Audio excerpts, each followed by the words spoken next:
All right, YouTube, we're back. Normally I don't do a weekend videos, but I'm gonna hurry and do one on this one. This is the clone 660. So right here, this is also a HIPAA carburetor. It is not the original. So this is one of the kit saws, okay?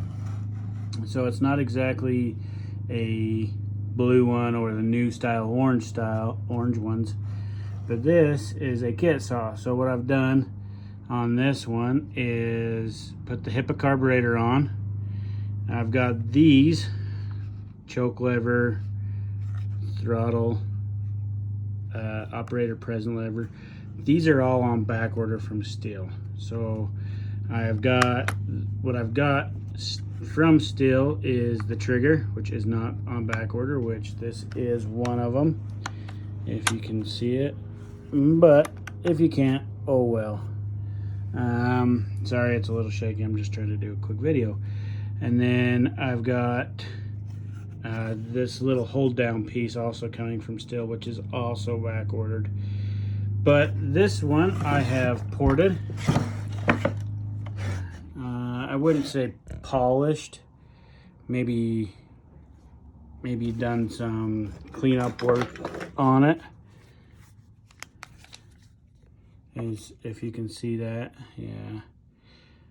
It's definitely not on a high mirror like I've done on my past. This is basically just a quick port job.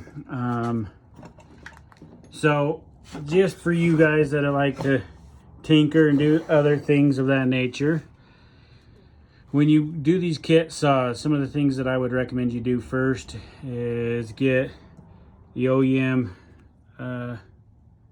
anti-vib mount right here, that buffer. Get your linkage right here, get those all on order, and find a decent carburetor. This is the HIPAA. So far I put that on there and I ran it for just a second with both bolts, not so much that one, but I ran it with both bolts and it worked out fabulous. It was super awesome. And that's with the porting done.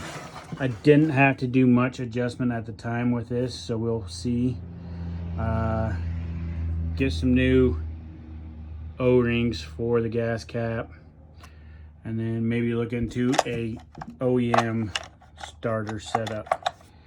But hopefully this will be going to one of my tree service customers, and then we will go from there. Thanks, YouTube.